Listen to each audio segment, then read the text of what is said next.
What Robert Saltzman is perceptions, feelings, thoughts, emotions, beliefs. I can't stand outside of myself and judge anything. This is it.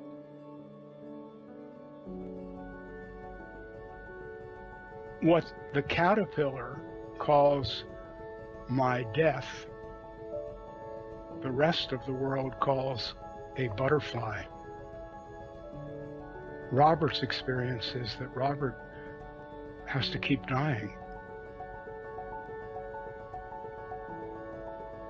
You're just distracted from seeing this thing. It's very clear.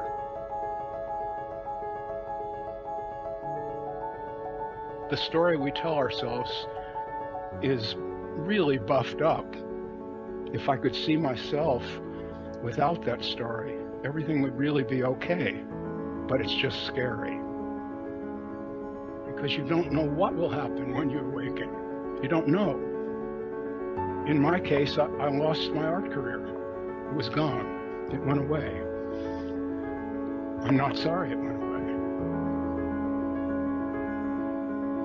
I don't really recommend this to anyone. If you are happy in the life you have now, don't try to awaken. You won't like it.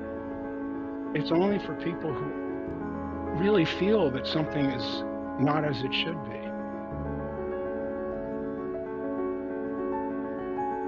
Who am I? Who is this I that is dissatisfied? But once you ask yourself that question, it's a big question, and it may not end for quite a while, and you may have to go through a lot before you get an answer to that, if you ever do.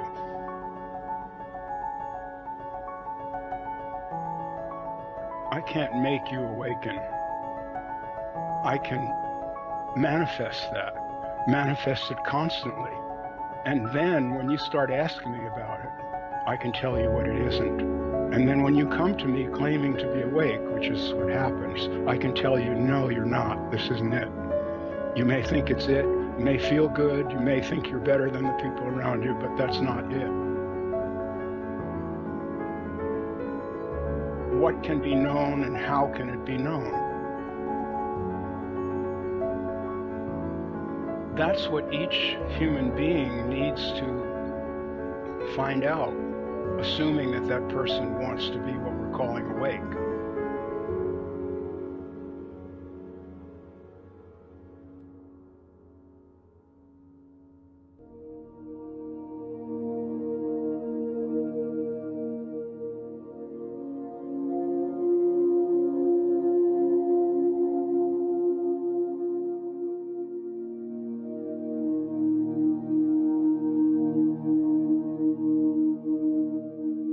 The secret is in there. If I could only decipher it and decode it enough. Really? You believe that?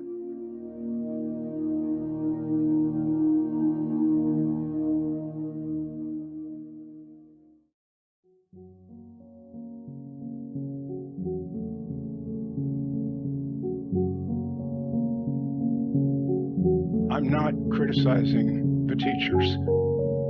They have a role to play, and the role to play is to keep you entertained so that you don't awaken. That's why people pay the money. They don't want to get into something really deep.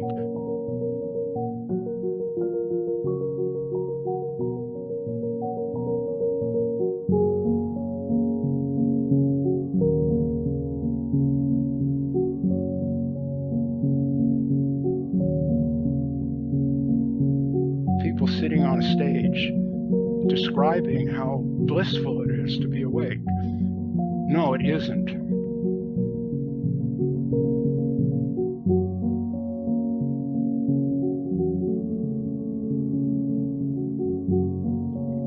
They believe they're doing something good. They believe they have found something and they want to share it.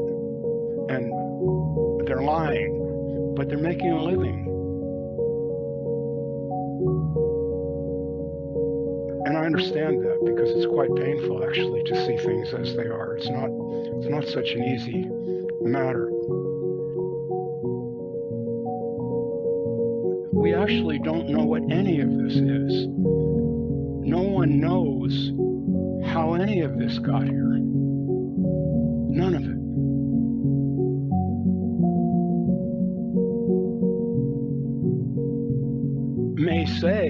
May call that not knowing God, but hanging a name on the incomprehensible does not make it real. It doesn't make it any realer than it is, and it doesn't explain anything. Nobody knows anything about how any of this got here, where it's going, what's it for, what it is. None of that. That's unknown.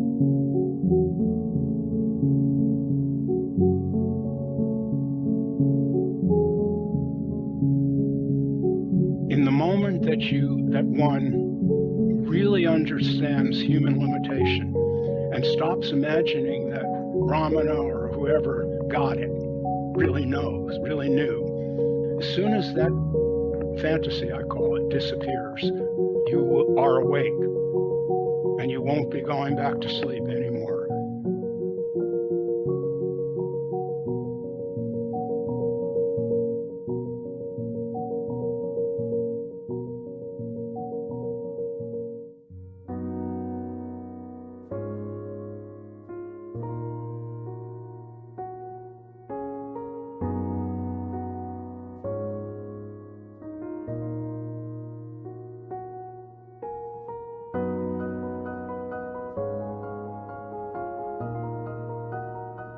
A lot of people say they want to be awake, but they really don't want that. What they want to do is improve the life they have.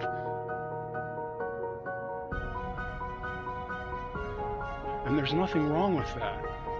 I don't criticize that. It's fine. If that's what you want and you know that's what you want, you won't become confused.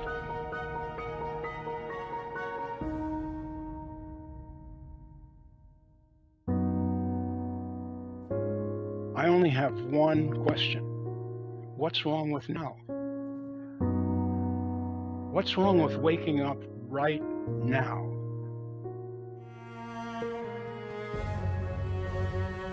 Why should I give up this one life I have? Why should I spend this life seeking when I can live? And instead of dealing with my pain by getting on a path with a promise that if I follow this eventually, then I'll feel okay at the end.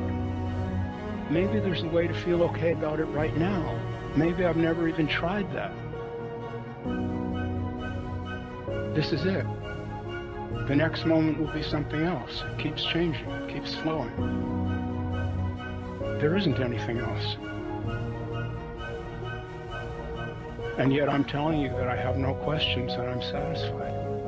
There's nothing else. I can't become something. That would never occur to me. This moment is so rich. This moment is amazing.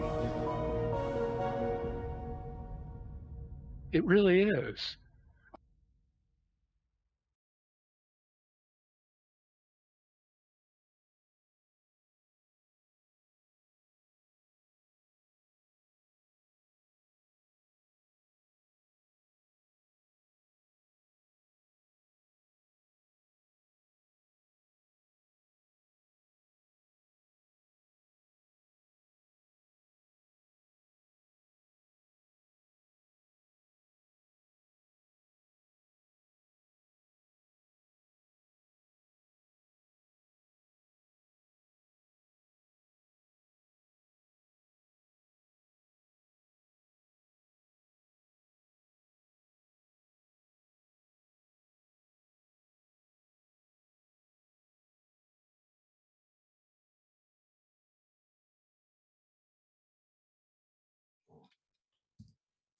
Greetings, everyone.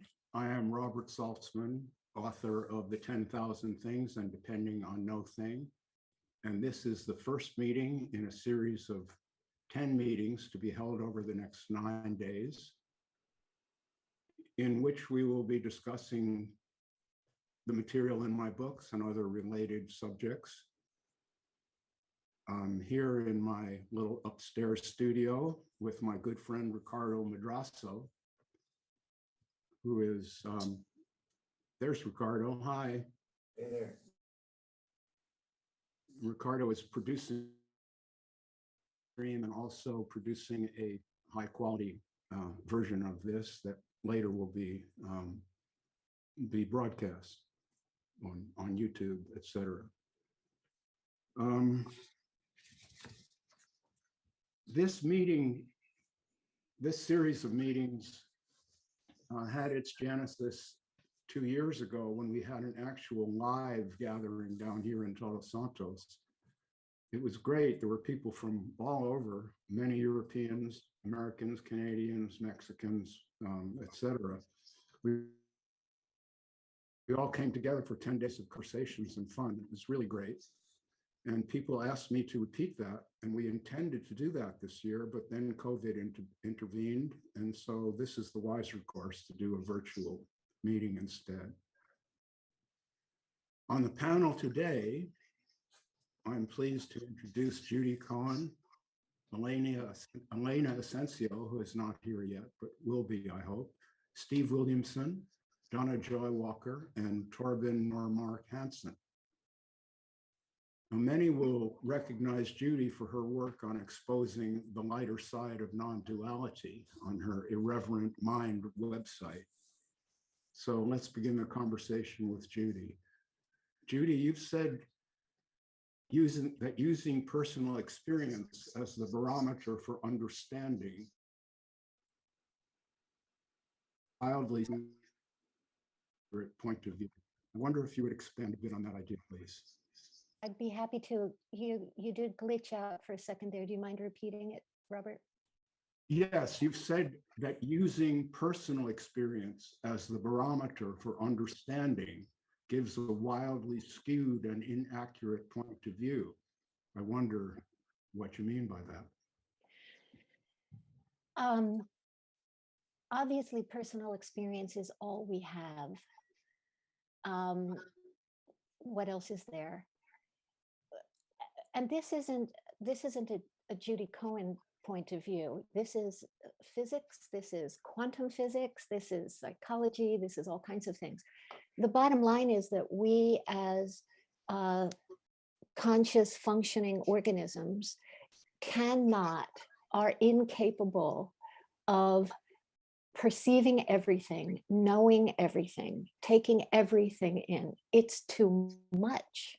And so it has to be funneled down in some way. There has to be a filter in some way, because we can't take it all in. It's too much. So all we have is what we call personal experience. Well, in my experience, blah, blah, blah happened, without seeing how tiny that is and what is left out of that filter. We can't know necessarily what's left out of that filter, but it is indeed filtered. And so personal experience can only be skewed. And so if personal experience is all we have, then we are all in a skewed reality. Yes. Yes? Yes. There's Elena. Hello, Elena. Elena Asensio. Good to see you, Elena. Turn on your mic. Turn on your audio. Nice to see you too. Hello, everybody. Hi. So I'd like to remind the people who are watching this on the live stream that if you have questions and comments, you just do a chat, send it by chat, and we'll see it here and respond to that. Correct. Whether you're on Facebook or YouTube, you can still, doesn't matter, we'll get them in the same. Ricardo is saying whether you're on Facebook or YouTube, you're free to chat and we'll see your messages here. Okay.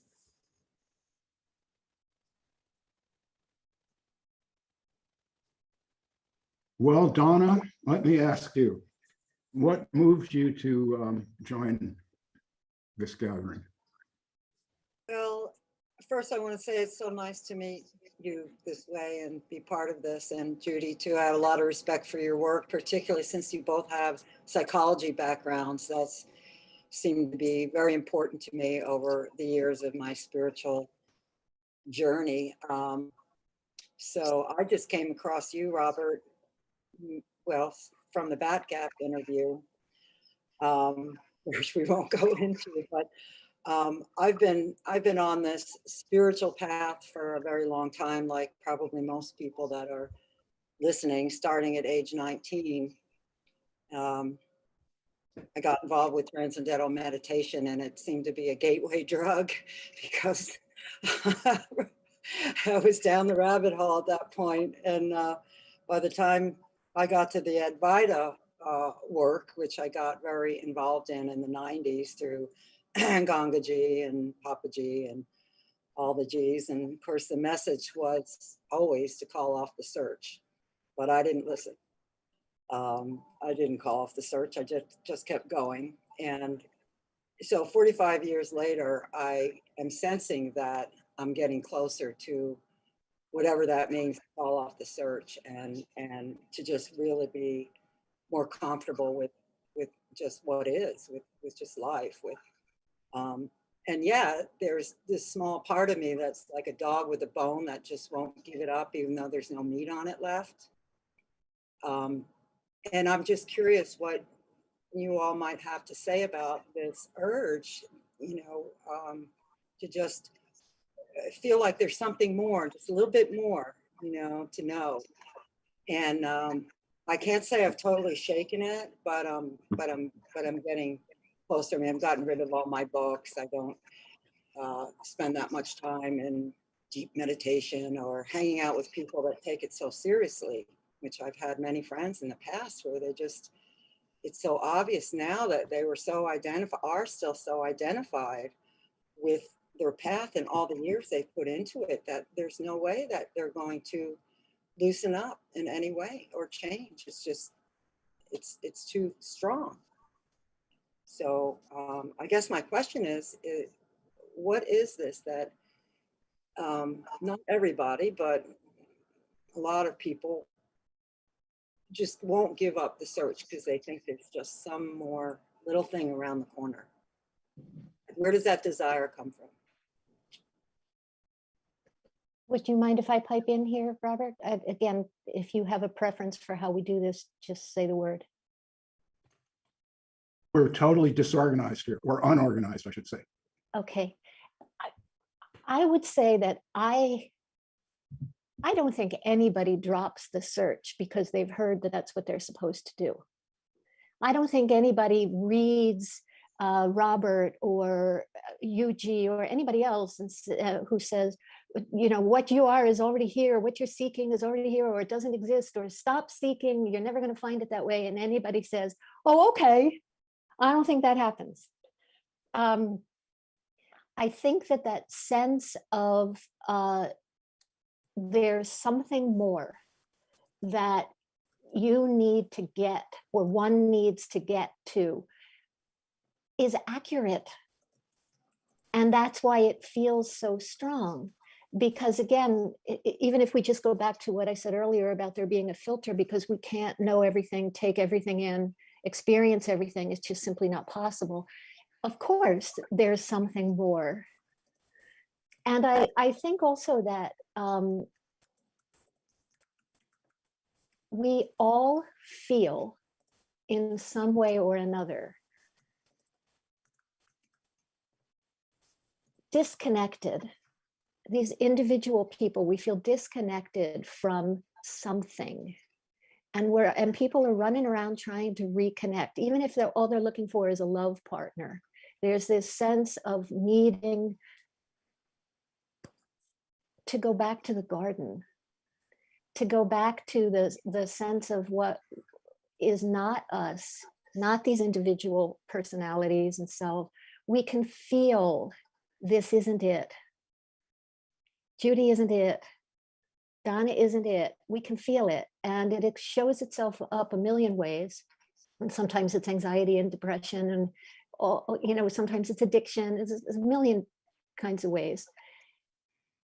But spending a lifetime seeking, unfortunately, it doesn't produce.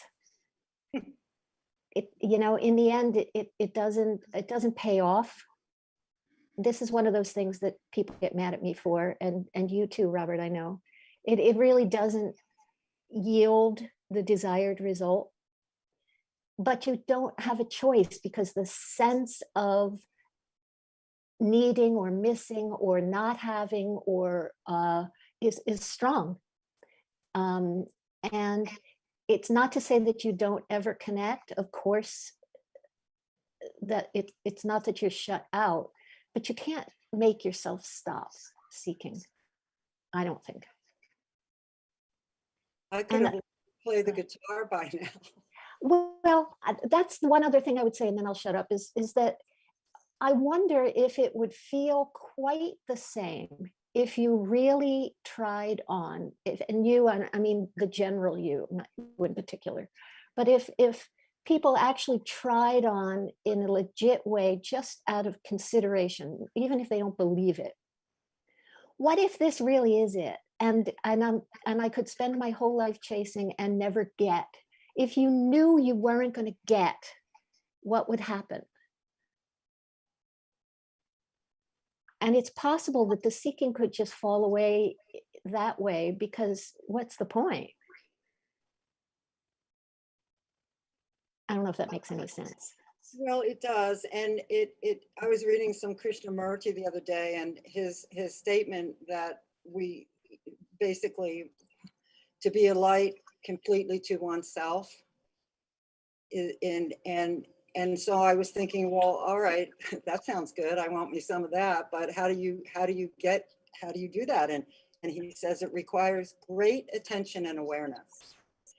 Okay, so how does one cultivate? See, it's just like this circle, you know. Right, I understand. I'm exhausted.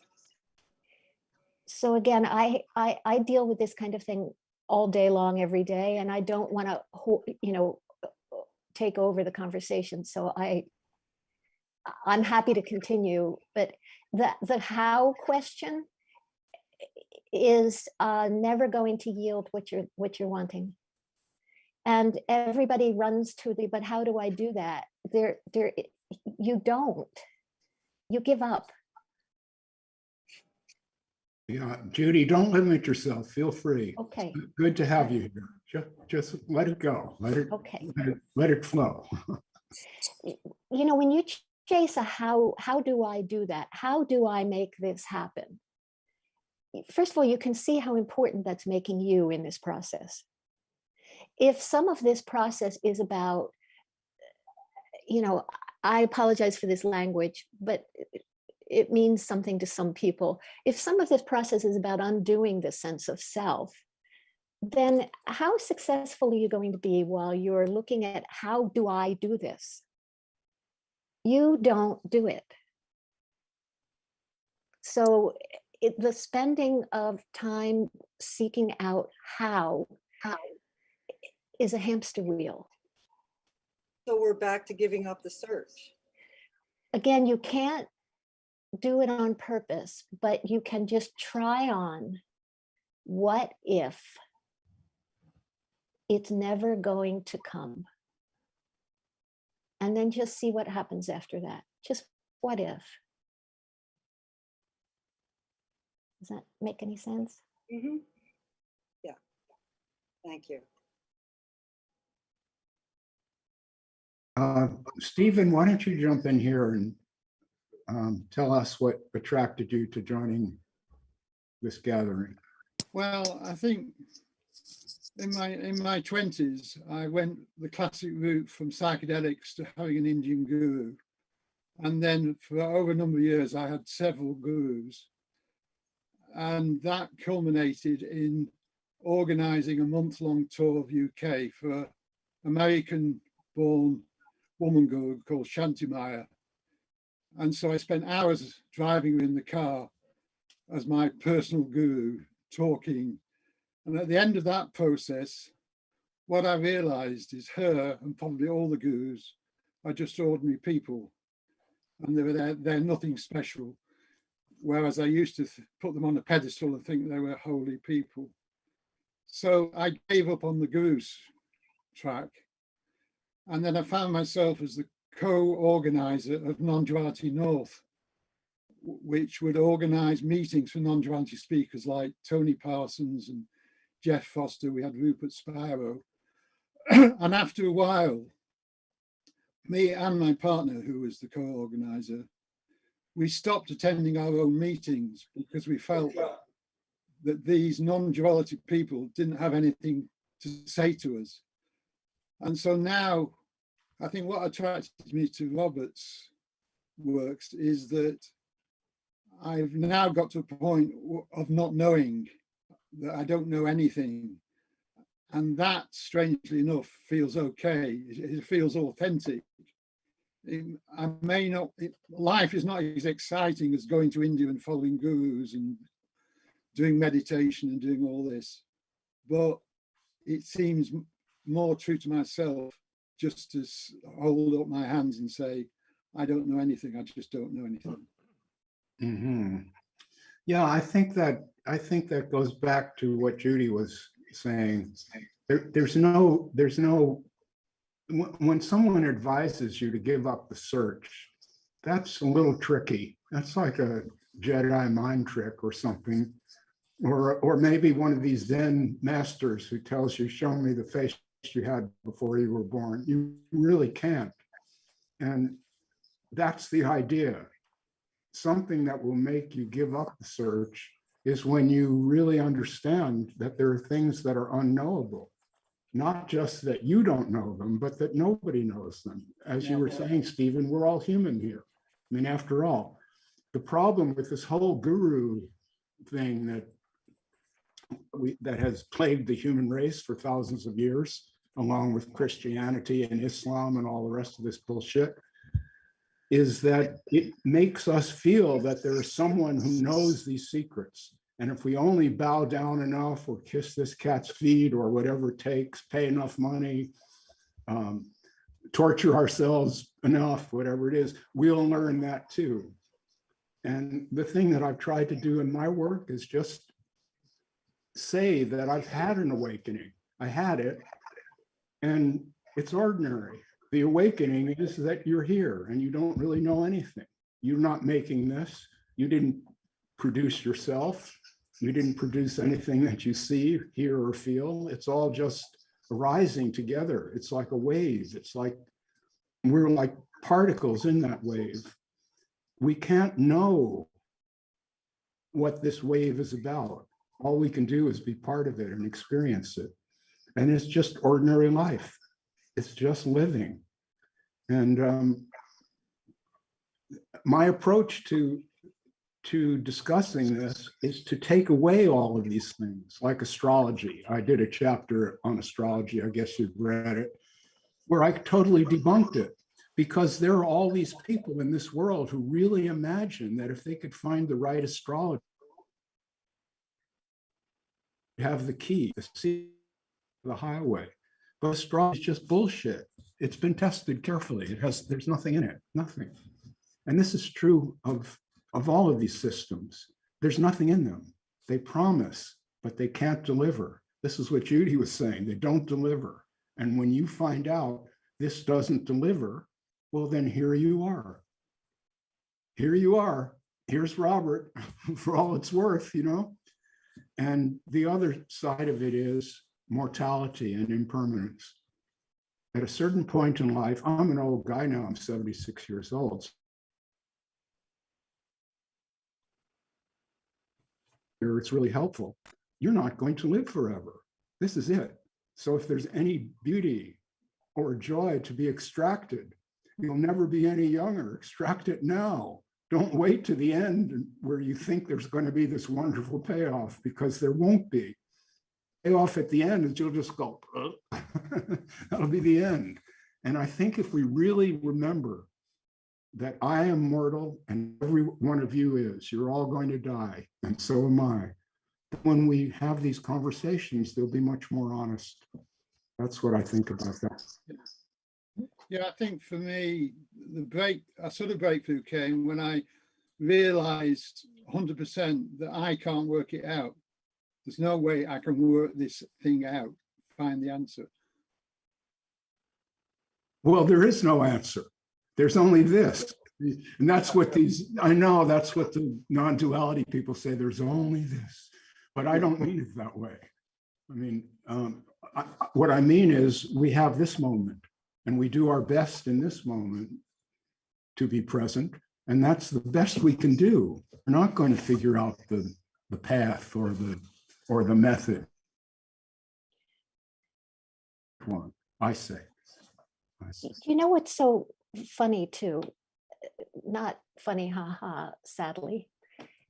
But we begin to notice it's just ordinary life, and ordinary life is not enough for us. And yet here are all these people talking about how if you meditate or if you just notice the flowers, if you get present and you notice what is and the beauty of what's here, this is ordinary life you're talking about. So what they are trying to tell us is double-edged. It's why it's confusing to some people and also essentially addictive to some people as people try and figure this out. It is just ordinary life. This truly is all there is. That's just simply true. And so at the same time, to tell us that if we just notice the beauty of life around us more, or if we're present more, or if you're talking about experiencing ordinary life. So I guess the question would be, why isn't it enough? Why does it have to be more? Why does it have to be special? Why does it have to be grand in order to be good enough for us? What if this is enough? Sorry, go ahead. No, I just was thinking about not knowing, but isn't it possible to know what you are not? I mean, it's been very helpful for me personally to know. I feel like I know that I am not my thoughts or my feelings or my emotions. I'm just memories. That's a big thing for me, that to unglue that identification of knowing what I am not. And I feel like I know that. So now what? Direct experience. And the thing is, when you say it's been helpful, for what? Well, if by observing my thoughts and just seeing them, this is just part of the being mindful, my mindful practice, to see that that is not who I am, that how the ego is constructed and how deceiving it can be to feel like that's who I am. That's been a real freedom for me, maybe the biggest one in this whole path. I guess when I ask that question, all I mean by that is what we call, in a lot of ways, what we call freedom is a better feeling. It feels better.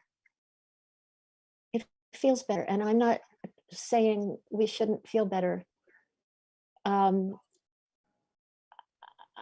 just saying that notice that we want something, even when you are focused on deconstructing the mind and noticing that you're not the thoughts or discovering what you are not. I get all that, obviously. But in the end,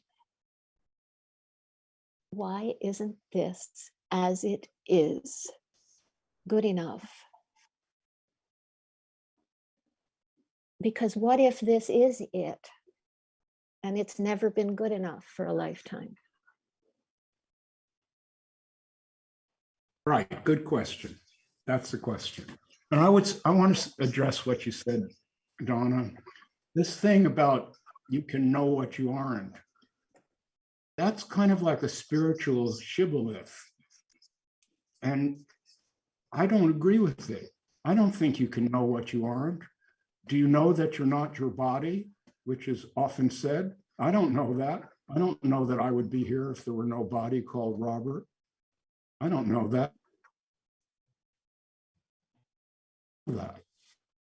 These non-duality people who say, I am not the body, this is just my meat suit. And inside is the spirit. See, and it's just wearing these clothes, but it never dies. So you see, we might, if we're lucky, get to a point where we actually don't know anything. You don't know what you are, and you don't know what you aren't. You're just here. Just here. That's this thing called presence that everybody used to talk about a lot 10 years ago. Presence, presence. There are a million textbooks on how to be present. Ridiculous. You just have to know. You actually are aware. You know, that's presence. That you hear me. And when I'm making these gurgles and squiggles, and something in you understands them as ideas. That's all we get. That's there isn't anything else. So this idea that somehow you're going to arrive through knowing what you aren't, that will just leave this little needle. You've taken all the haystack away and the little needle is there at the end. No, it doesn't work that way. It really doesn't, because there'll always be the next thing you aren't. Always. And certain people who are fortunate actually just live. They're human beings. They don't know what they don't need to know. They wake up in the morning and do what they must. To me, that's the greatest fortune, to just wake up. Here I am. It's another day. Showtime, folks. You just live. So you just live. And all this spirituality nonsense disappears. I don't have any spirituality. I'm not interested in it. It doesn't mean anything to me. Nothing. All these gurus are just full of shit. They don't mean anything to me. I'm talking about Papa G, for example. Everybody worships this cat. He was just an ordinary guy. Watching a soccer match, just like I do. In fact, I'm missing American football today. There's a great schedule, but we're doing this instead. And I got one later. So poor old Robert, deprived again. And so I want to introduce my dear, beloved friend, Elena Asensio Ibanez, who's the translator of my work and the editor of the original work. We've been involved with one another for many years. She used to live here in Todos Santos. And when she moved away, it practically broke my heart. But she's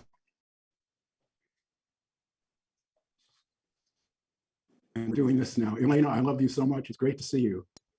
You too. I love you too. It's great to be here. Thank you so much. And it's been interesting to hear what Judy and Donna were discussing.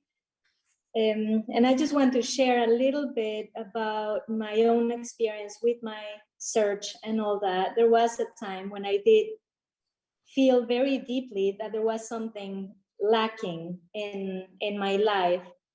And for me,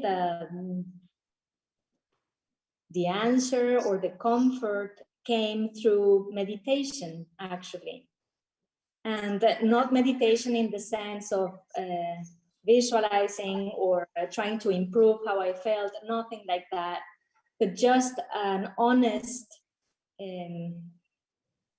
exploration of what my experience was. And that's the way I see meditation, not a means to find or get something else, just a method, to call it one way, to explore what's going on inside.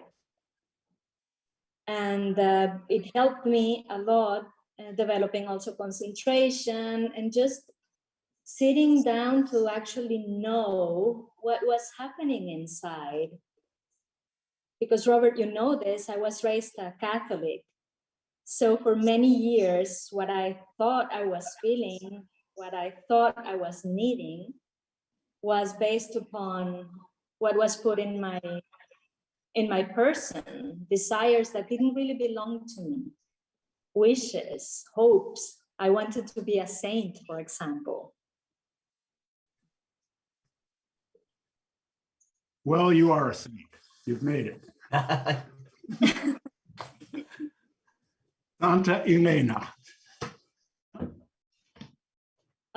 Santa Elena. Yeah. So exploring that, you know, and finally I realized that it didn't matter if I was an angel or a saint or whatever. I am me. And there's so much to enjoy and to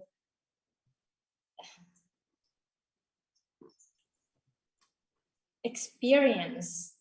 And not everything is beautiful, and there's you know, ugly aspects and whatnot, but that's me, and it's okay. It's totally fine. And I recently had a heart procedure, and I was so surprised after it was done. When I came out of the anesthesia, I was so surprised to still be here. You know, and just yay, another day. I'm still here. Nothing extraordinary, nothing magic, nothing, you know, extraordinarily beautiful, but yes, in a way. So I just wanted to share a little bit of that. For me, meditation was that answer. For me, meditation was the road to get to the calling of the search, because I came to know a little bit of what goes on in here, which is fascinating and very entertaining. The thing is, I think a lot of people meditate and don't have that experience. Check to see if you're not still. And a lot of people meditate for decades. I mean, I don't know this intimately, but I believe Rick Archer is a good example of that. I think that it's, I think some of it too is, and this is going to sound strange, but things that we attribute as cause and effect. The meditation is what did this for me. The meditation is what took me here, for instance. Things that we attribute to cause and effect may be incorrectly attributed. For example, I have a real life in-person friend who, as opposed to a social media friend, who apparently yesterday had a birthday. And I can say this freely because she is never going to watch this recording.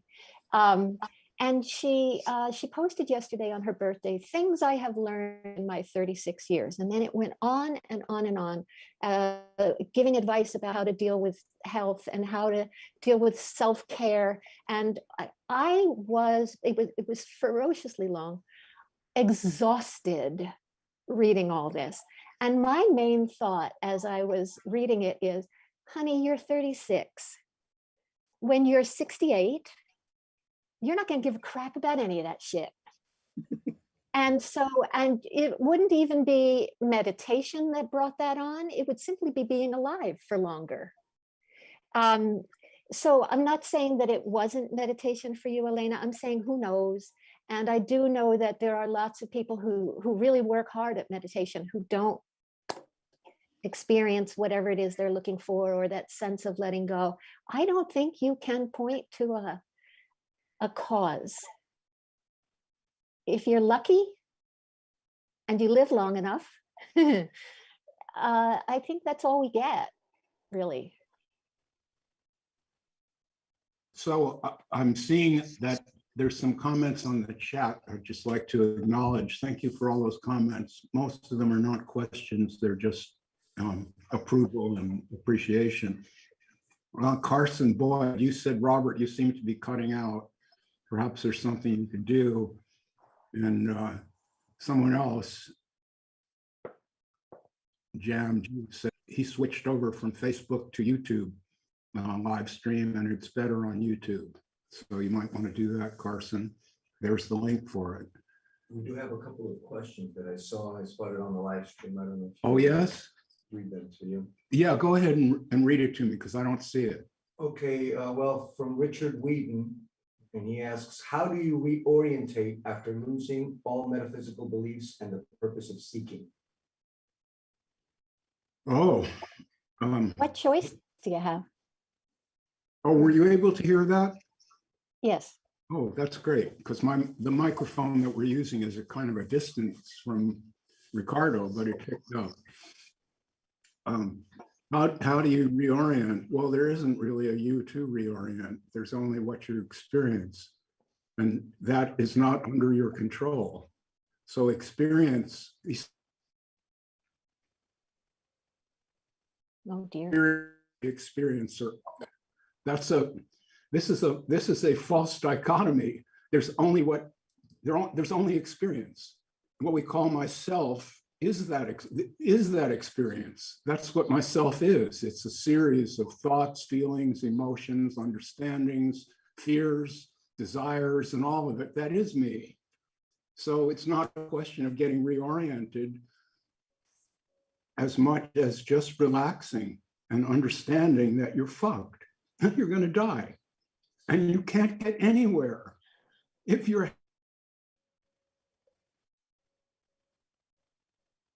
I haven't always healthy. I've had some pretty bad experiences. So this is wonderful. I don't have a doctor. It's saying that my internet connection's unstable. Okay, it's back. I don't have a doctor's appointment this week or next week. It's great. I'm happy. See, it's very simple. If you're easily satisfied like I am, then you're a happy idiot. And that's the whole story. Truly, you realize that you're going to have some very bad times ahead of you. We all do. There's no escape. There's no getting out of it. As soon as you're born, you're fucked. You really are. You're going to suffer. There's going to be physical suffering, emotional suffering, mental stress. All kinds of things will go wrong. And if they're not going wrong right now, as you sit here, be happy, be grateful. That's all we get. I've seen people die. It's not pretty. It really isn't. And so if we understand that, and a couple of years ago, I had a broken back. I couldn't move for 4 months. I was in a plastic harness and all this kind of stuff. Once you've been through something like that, if you can just sit here speaking with your friends, you're happy. That's what I can say. And this idea, these spiritual people who are always saying, this isn't good enough. I want to go to the top of the mountain. To me, they're just so foolish. They just haven't lived. They really haven't lived yet. They have to get over the spirituality thing and be human. And then you will get it. I think, you'll get it. sorry, it's hard to know when you're done, Robert, because you keep glitching out. Okay, I apologize. I think that there's a very common, very pervasive confusion about how things are supposed to be and whether we like them or not. The idea that we experience if you experience, I didn't catch the first name, I think it was whoever asked this question about being disoriented. When you experience whatever you did, and now you're left with some feeling, some sense, it may be unfamiliar and you may not like it, but you're here and you're oriented. It's just that you may not know how to think about it. You may not like how it feels, but it still is what it is. And there is no reorienting necessary because you're oriented. Yeah, so I think people get really caught in the, I don't like this. This is a bad feeling. This is a bad thought. This is a bad thing that's happening. Suffering shouldn't happen. Polar bears shouldn't be dying, whatever it is, because I don't like it. And the existence goes, oh, well. I think there's a lot of freedom in being, so sorry, Robert. I think there's a lot of freedom in being cut free from the need to like things. Yeah, I totally agree. So I'm just reading the live stream here. There's people commenting, but I'll leave that for now. I'd like to give Dennis Gallagher a chance. You're over in New Zealand, am I right? So it must be early morning there on Sunday. Is that true? That is true. Yes. Why don't You you, wanted to give me a chance. Was there one of the things that was said that you wanted me to comment on, or? I mean, I've been writing down reactions to comments as we've been going along. So yeah, I definitely have some thoughts that I'd like to speak about or share.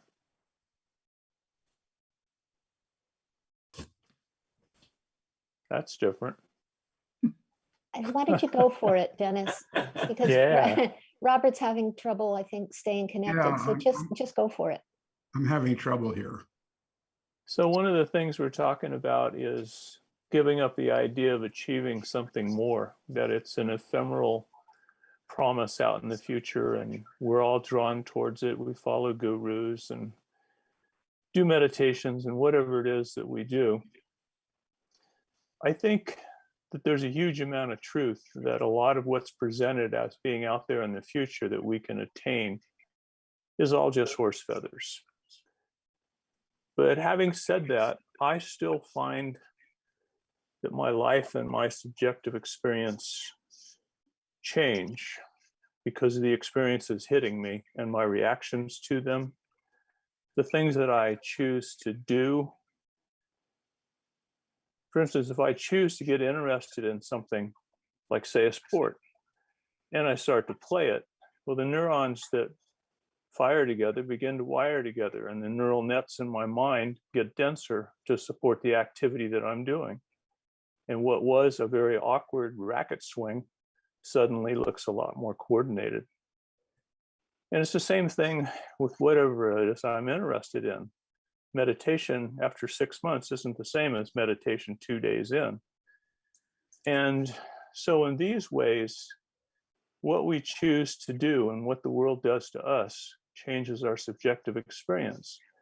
And it's a constantly moving, progressing, going forward evolution of things that makes life rich. I mean, I basically try to learn everything I can, stay interested in everything I can, and think about this stuff all the time. And my subjective experience increases in ways that make my life very interesting. And there's no promises inherent in any of this. I could die tomorrow, as Robert says. We're all just mortal. And, you know, one of the things I always tell people, we're not getting out of here alive. So what are we worried about? But this idea that we just get to some place and say yes to it all, and that's it, and we listen to the great dial tone in the sky forever after, doesn't appeal to me as much as the idea that I keep pushing against the world. I kept touching it. I kept reacting to it. I kept seeking into it. And those things change me. They change my subjective experience. They make my life richer all the time. And you might say, well, where are you going with all this? Nobody knows. Haven't a clue. Don't know if it means anything, if there's God or purpose or meaning or anything. And I don't care. I just enjoy my experience, and I think it's richer because I keep pushing into life and asking more from it. And it keeps giving me more of whatever it is. At the moment, it's old age and getting more wrinkles. But hey, it is what there is to be experienced.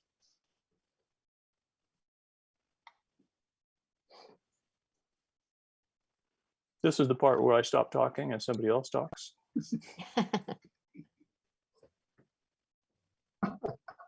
That's, I love that.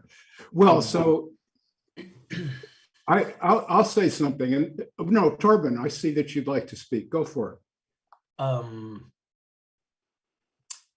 I just say that what I just heard was pretty much in line with my life of, you might say, starting out as a search, and then through various schools of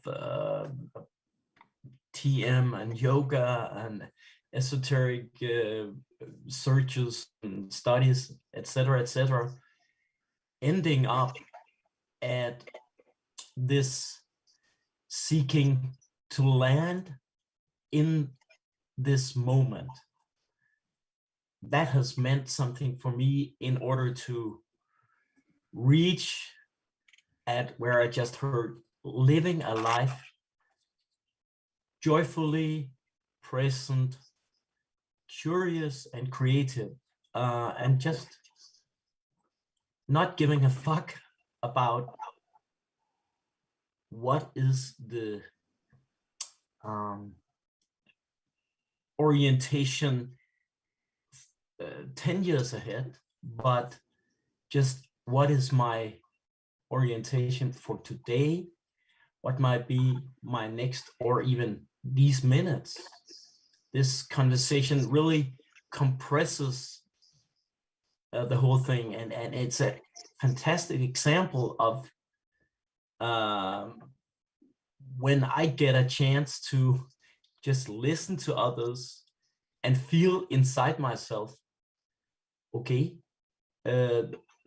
other experiences are transmitted from another human being, sounds resonating with my experience of landing in body, in feeling fully, in sensing, in having even a thought sometimes, and allowing that also to be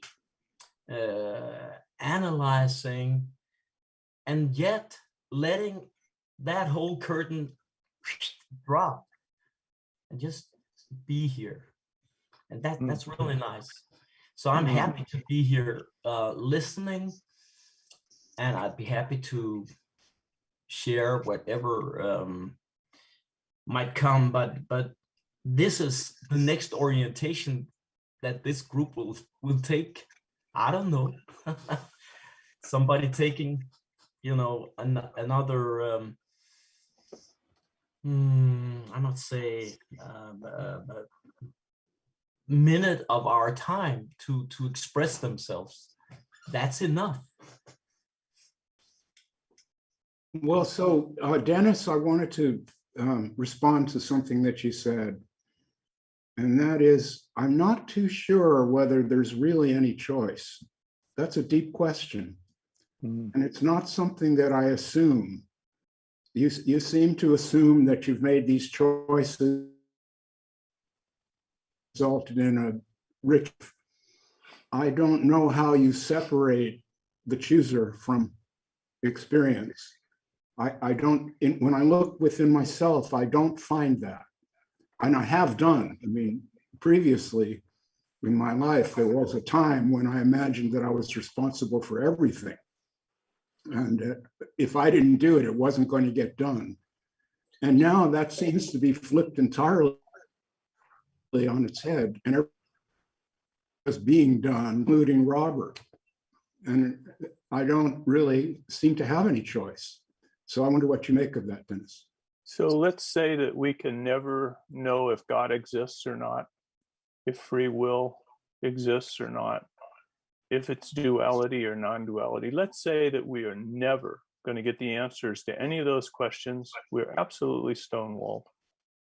I think that leaves us with a couple of choices. We can just sit here and say, oh, well, or we can decide what we want to believe by pulling it straight out of our ass with no justification whatsoever, because there's never anybody going to come forward and give us an answer that's worth anything. So I have chosen arbitrarily to believe that I am making decisions. I can't prove it. I wouldn't even attempt to prove it, but I am a happier person for believing that my choices have some effect on the future that unfolds for me. And that is how I choose to live. And it's a completely arbitrary choice. Well, so that's essentially a religious view, yes? It is making a choice view without even knowing if I can make a choice. And yet the opposite is to say, well, I don't know if I can make a choice, so I'll be paralyzed and not make one. Either one's an arbitrary choice. Well, but the analog there is to a Christian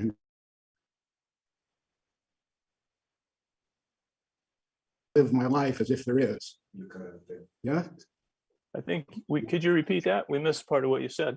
Yeah, apparently there's some problem with my audio, but that's the analog to what you're saying. Why I said it's essentially a religious view is that seems to be what a Christian would say if you tell that person you can't prove there's a God, then he or she will say, yes, I can't prove it, but I choose to live as if they were because my life is better when I have faith. Yeah, I can That's what accept you're, that analogy, but it still doesn't change the fact that we're not going to get an answer. In my opinion, we're not going to get an answer about any of this stuff. well, I And agree. so therefore we have every right to make arbitrary choices. And I choose to believe that the things I do matter and that I have choice. And I find I enjoy operating my life with more pleasure that way. Yes. So that you're assuming, you see, you're assuming that there's choice. Yeah, I am. I'm assuming it arbitrarily, pulled it straight out of my ass. I haven't got a reason in the world to tell you why it's true. Right. So that's what I call faith. You believe something without a good reason. Right. And we all know that faith is arbitrary. And so if we know that faith is arbitrary, does that automatically call us to make no choices of faith? Why is that the only choice? I think that's arbitrary too. Why is it either no free will, no choice, sit on the couch and drool staring at the ceiling, or get things done because you're the power that does it? Why is that? Why are those the only options? Has it not occurred that there's other options? I could not agree with you more, Judy. And that takes us to the next evolution of thought down the road, is with our simple human being brains, recently evolved monkey consciousnesses, we tend to simplify things because that's what simple brains do. And we often classify things as either or. It's either this or it's that. And running around with that little simple child's toy of logic, we say there's determinism or there's free will. There's God, there's not God. All of that is pure crap. This is all one continuous, unified, happening all at once experience. And the only way it ever gets divided is by our ideas and our words and our concepts. It's the only way we can communicate. It's the only way I can say anything to you right now. But it is an illusion. It's all just one conscious, big happening all at once, inseparable, everything moving at once, every molecule of water going downhill So knows you're completely exactly the path it contradicting. needs to follow. You're contradicting yourself. I mean, are you aware of that? You're trying to Yes. have it both ways. Yes. Because And it's okay. here's the thing. When you say, I just pull it out of my ass, Hmm. who put it there? Me. Really? What a powerful guy you are.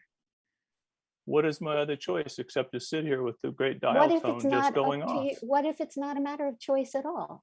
When we use expressions like, it came to me out of the blue, are we making a choice? Or are we riding what came? When you say you pull it out of your ass, you are saying you have nothing to do with it. It's in your ass. You don't know how it got there. You don't know what put it there. You don't know where it came from. And then you just pull it out. You're just not as powerful as you think you are. You just don't actually have, and you're saying so in your own words. You can tell yourself you are making choices. And I understand that that's comforting. But at the same time, then you say that it's a delusion. So which is it? I don't have to choose. It's the either or quandary trying to force us into making an either or choice again. It's simple human logic that doesn't bear up against the way reality works. I would agree with that last part. Yeah. You said earlier a phrase that I am dearly in love with. You said it is what it is. And I can't, if I had to have my tattoo right across my forehead, that's what it would say. It is what it is. And all of our hypothesizing, all of our words, all of our contradictions, all of everything is all just us looking at this impenetrable, ununderstandable reality that we're in the midst of, and making our little projections onto it about what we think is going on. So then why clutter it up with choice? It is what it is. What feels better about the idea that you arbitrarily, also another interesting word, choose to believe in choice? Like because I why find bother? my life is more interesting if I experience myself making choices, if I experiencing myself looking into new things and learning about them.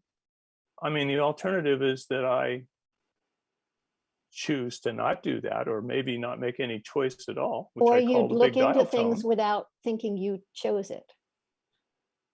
It's all semantics, isn't it? It's no, absolutely not. This is the either or thing you're talking about. It's either I choose or I don't do anything.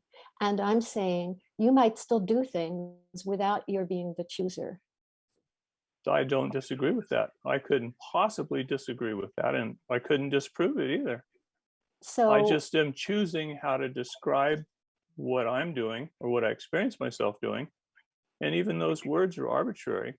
But you asked me, why do I make those choices? And I have observed directly that my life is more interesting if I stay curious, if I learn new things, if I challenge my own assumptions, if I'm constantly breaking my own barriers, if I'm constantly rewiring my own neurology. And wow. And I decided that I like that idea. I like experiencing it. And am I the chooser of it or not? As I said at the beginning, I don't know if I am. I Can you rewire choose your to think I am. Can you rewire your neurology now while we watch? I'd love to watch that. No, but as I gave you the example earlier about picking up a racket and being awkward and swinging it for several weeks until the neurons that fire together, wire together, improve the neural patterns in my brain to support the activity, you don't think that happens? I don't think that addresses what I'm saying, which is kind of why I was quiet when you said what you said before, because it's just so much in it. But I think that what you are saying is a good example of the human, the mind, the personality, the ego, whatever name you want to call it. We love the idea that we have some control over what happens to us. And I understand that that feels better, and that feels like your life is richer for that belief. But I don't think it holds up. So you're saying it's definitely true that we have no choice. You know that? I'm saying I don't think it holds up. If you want to make this about me telling you how it is, that's not what I'm doing. But I hear when you describe this, I hear you trying to have it both ways. And yeah, we live in a universe where there are no answers unless you can tell me what they are. And so in the absence of any answers, why am I not free to choose? Okay. Knock yourself out. I remember in university, I walked into a psychology class and the subject was going to be Freud and our defense mechanisms. And I walked in the class and sat down, and I was looking at one world. 40 minutes later, I got up and walked out of that classroom with all of Freud's ideas in my head, and I was suddenly looking at a new world. That new information in my head changed the way I saw people, changed what they were doing when they talked to each other. That's the kind of experience I'm talking about. Now, did I Which choose part that? of all that did you do? I'm not saying I had to do any of it. We keep forgetting what I said at the very beginning, is there is no knowledge to be had about whether I'm the chooser or not, whether God exists or not, non-duality, duality, all these dichotomies that we made up. There's no proof that any of them mean anything. And in the midst of not knowing anything about that, we either sit here and make no choices whatsoever and just go la la and let life happen to us, or we make an arbitrary choice that we're making some choices and go off and imagine ourselves doing some things.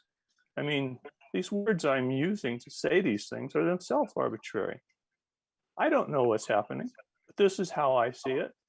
And it's an arbitrary way to see it. I can't justify it, I can't prove it, and it makes me happy.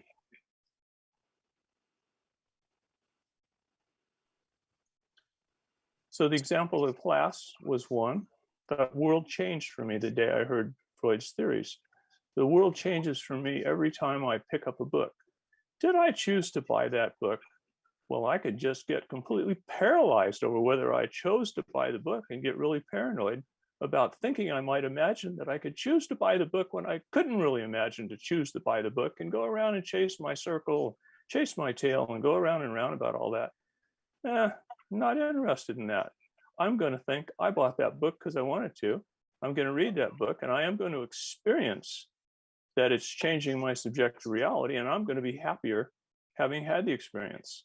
And I'm not going to get lost in analysis paralysis about all the words and the ideas and the dichotomies, because they really don't hold up, not in the face of this unbelievably complicated and non-understandable reality that we're in the midst of.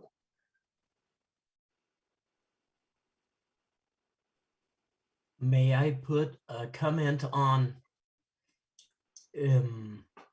I get inspired to kind of philosophically, sorry, think in terms of, and I'd like to put a question to you, Robert, whether you see, when you speak about choice or no choice, choice being an illusion, an illusory imposed idea or something like that, wouldn't that count for the non-choice thing, for existential reality, and my self-reality contains the choice possibility? What would you say about that? Couldn't we have both? As Judy mentioned, we want to have both, but something is not, you might say, it's life's mandatory agenda for existence. We just show up to it, but something develops along the way. You can choose to go left or right, or pick up this, don't pick up that, show up at this meeting, not show up at this meeting, etc. So that's the question. Yes. Okay, when I reflect on what Dennis was saying, he was saying, I choose this because it makes me feel happy to live that way. If I understood what he was saying, I think I did. Is that right, Dennis? Yeah, and I'm not claiming any justification for it. I just choose it. I understood that. Now the point is, yes, you are gravitated toward pleasure and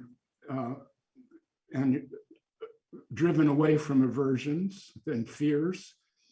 It's a natural process. My donkeys are like that too. If they hear a loud sound, they just run in the other direction. If I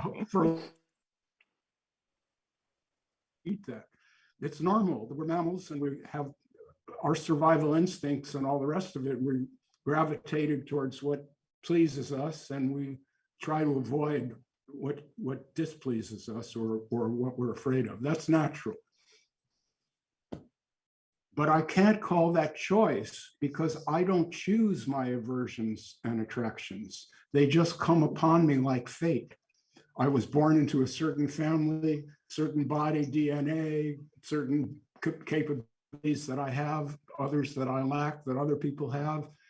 We each get a certain package in life. We get our family, I didn't choose the little kids I was in kindergarten with, and yet they all had an influence on me. I didn't choose my teachers. I didn't choose anything. And then here I am, and I have my likes and dislikes. I'm heterosexual.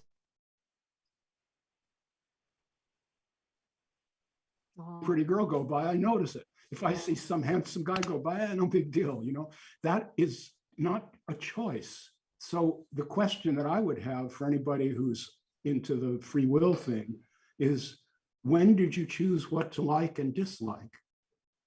Never. You can't. And so it's not, as Judy was trying to point out, this is not a question of, and why I call it a religious outlook. It's not a question of,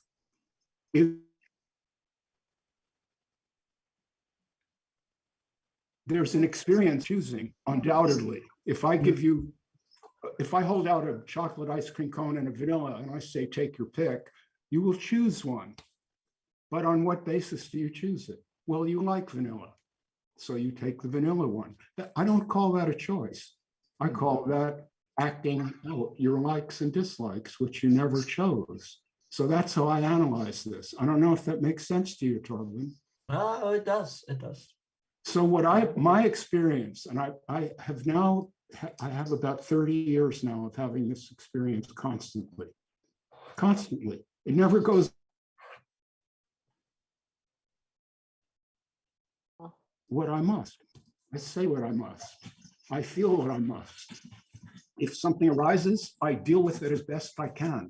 Not that I choose to deal with it. I must deal with it. What choice do I have? So you kind of gave a false choice, Dennis, when you said do nothing. You can't do nothing. You wake up in the morning, you're instantly doing something. You've got to get up and take a pee, in my case, first thing. That's not a choice. There's no choice to it. I mean, yeah, you could wet the bed. You could choose. Yes, I agree with that, Robert. I accept what you say, and I think all the stuff that happened to us earlier shaped us and everything we want and like and everything we do. Yeah, I have no disagreement with that. But the idea that we keep kicking around, which put into a sentence is that we have no choice, to me seems to lead to what I call the big dial tone in the sky. That if I profoundly believe I have no choice, then I will stop experiencing myself as making choices. And I just find that dissatisfying. Stop experiencing yourself as making choices, and you'll just live. You'll just do the next thing or feel the next thing. This is what Judy was referring to earlier. You're just here, you see. There's not a myself separate from experience. There's not the chooser and then all the choices. The choices, if you can call them that, are you. That is me. This life that's playing out, the words that I'm not, okay, perfect example. I'm speaking now. I am not creating these words. I can't choose them. It's too quick. There's not a little Robert in my head that's choosing to speak this way. The words are just coming out. And in the same way that you are listening to me, I'm listening to me. And there's really no difference. It's not like I'm the speaker and I have this upper hand here. We're all in this, as you were saying. It's just what it is. You like that? It is what it is. Mm-hmm. What I am saying, and I've been saying this now for the last 15 years publicly, is there's no inside. It is. There's not a separate little Robert that gets credit and blame. This is Robert, all of it. Everything that's felt, thought, spoken, unspoken, acted out, that is me. There's not a me in control of it at all. I've never experienced that for many years now, can't experience that. People say to me, really? And I've tried to go back to the life I had before when I was the doer. And I've tried, I can't. It's gone. I lost my art career as a result of this. I had a good art career, I really did. I was becoming famous in a mild way, in a moderate way. And when I tried to keep on creating in that way, it wasn't there. It wasn't there. So I went back to school, I got my psychology degrees and I practiced that profession. And then a few years ago, the photography thing came back, but not now. I'm not trying to do anything with it. So it's really fun. I'm just, playing around. But that's an example. If I had had my choice back, I would have had the next exhibition and gotten a good review and all the rest of it. And I couldn't make it happen. I tried. And I think that's the beginning of understanding that you're not the doer. Because even though you want something, you can't make it happen. So here's the contradiction. I agree absolutely with everything you said. It's a way of expressing it in words, and I had a different way of expressing it in words, and we're probably both having exactly the same experience, and we're probably both just the moving front of experience that's happening to these physical bodies in this universe, and we seem to have different ways of expressing it.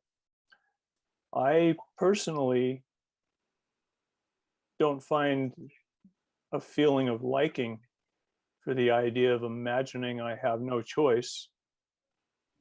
I like, maybe because of my past and my background, that I like the idea of thinking I have a choice. I like the idea of thinking that I, to some extent, am shaping the experiences that are going to happen to me in the future by the choices I'm making today. I don't know if any of that's true, and it may be exactly as you say, that all of this is just happening to me. And then it just puzzles me why there's this little guy inside looking out these eyes and listening out these ears, who's sitting in there imagining that he's doing something. What is the point of that guy? No, you And see, I'm not sure what it is. well, but you see, there's the point. This is not, in my view, I'm only speaking about myself. I'm not telling you to believe anything I say or to be that way. Let's be clear. Yep. But as I understand it, this is not happening to you. This is you. And there's a big difference there. There's a huge difference. You are. There's not a you inside to whom this is happening. That for me, that doesn't exist. I can't find it. It's not there. I've looked for it. It's not, nothing is happening to you. Nothing. Nothing. I think Everything that's happening is you. When somebody says this is my life, that's you. Your life is you. There's not a me who has a life. You are a life. So the thing that Judy said earlier in this conversation about cause and effect are often not really explaining anything is exactly what you're saying, and I'm agreeing with.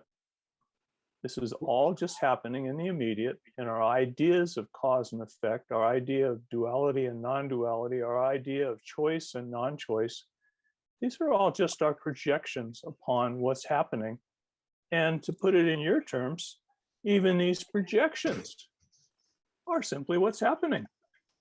And, I was born in this physical body, you were born in that physical body. Today we're here having these conversations as we each imagine that we know what's going on, and we're rendering our descriptions about what we each think is going on to each other. And it's all just happening, and nobody's doing anything. I mean, I follow all that, and I can't disagree with it. But in my own little world, as I go about what I'm going to do after this conversation's over, I'm going to suffer the illusion that I'm going to choose whether I go out for coffee, or whether I go exercise, or whether I want to do something else. And I'm going to actually enjoy that little illusion that I'm making choices. Well, you'll do what you like. Yeah. Yes. So that's what we all do all the time. We do we do what we like, and we avoid what we dislike. It's totally natural, except there's not a you doing that. There's just attraction and repulsion. This is what I understand. Okay, just to put a cap on this. Yep. Why do we carry on these conversations? I carry them on for a really simple reason. I may understand something after a conversation like this, and when understanding changes, behavior changes. That's why I read books. That's why I talk to Judy or whatever it is. You're doing cause and effect, though. That's why you read books. No. There's no cause and effect. It's just happening. It's an automatic. See. Yeah. Yes. And I like that. The reason there's no cause and effect is because if you say A is the cause of B, then what preceded A? You see, and you'd have to go back and back and back until the Big Bang, which is the cause. And then somebody could say, well, what caused the Big Bang? And you would say, well, I don't know. Well, so if you don't know that, you don't know any of these. That's right. You don't know the cause of any of the subsequent events. It's just a chain that there's no way to get a grip on it. Again, I agree. Okay, well, so perhaps, since we're discussing this,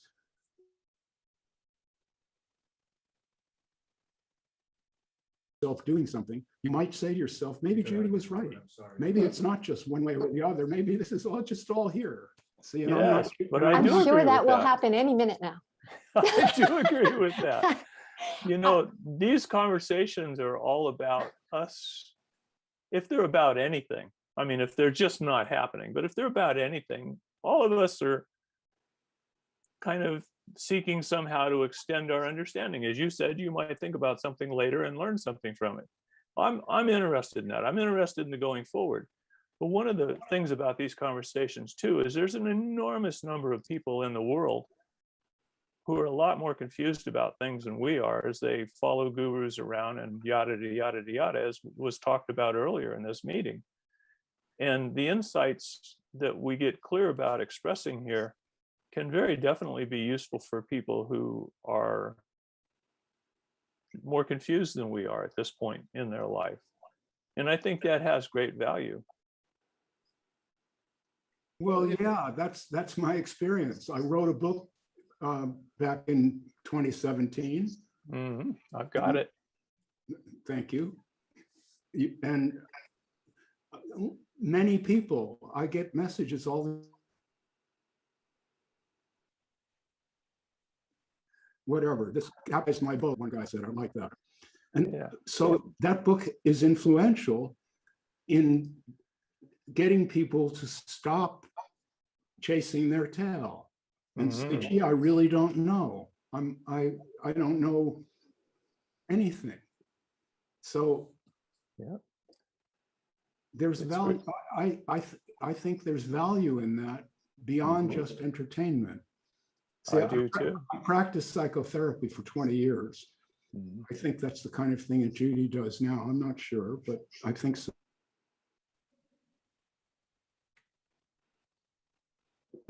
In a one-on-one situation, and you hear that person, and you find ways of changing their point of view a little, making them see it from a slightly different angle. And sometimes when you do that, the person says, oh my God, you're right. See, they go, wow, wow, that blows my mind. See, and then if you're the doctor, you go, oh, great. See, and isn't that why we're all here? It's why you're doing what you're doing. I think it's why I'm here. I think it's why we're all here. We're looking for more of that, I think. Well, to be very honest, I'm not really looking for anything. Ditto. Yeah. Sorry.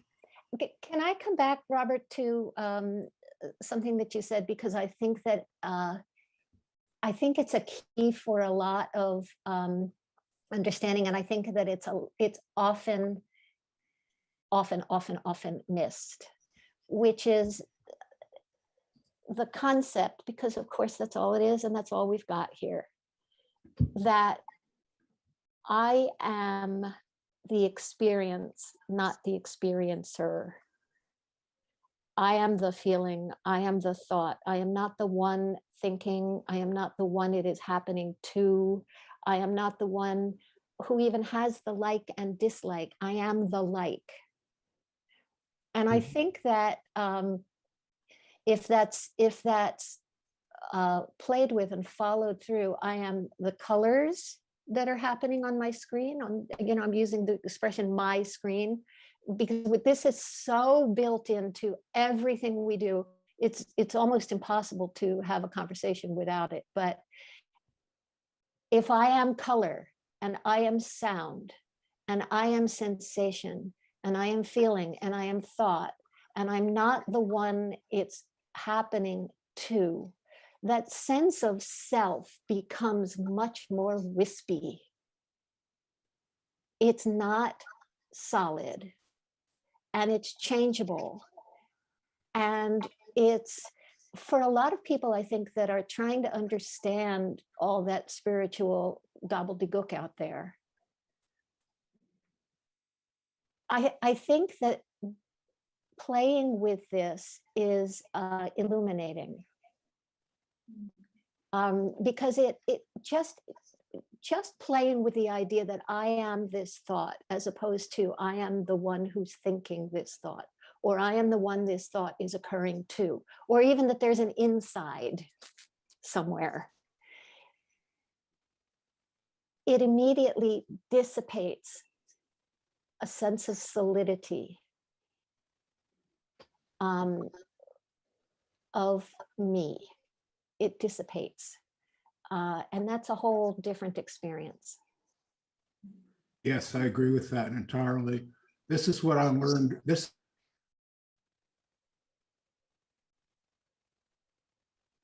actually blew my mind. Put out again. Hold Can you say that it wasn't again? heard? No. Oh, I'm sorry. I said, I agree with what you're saying, Judy.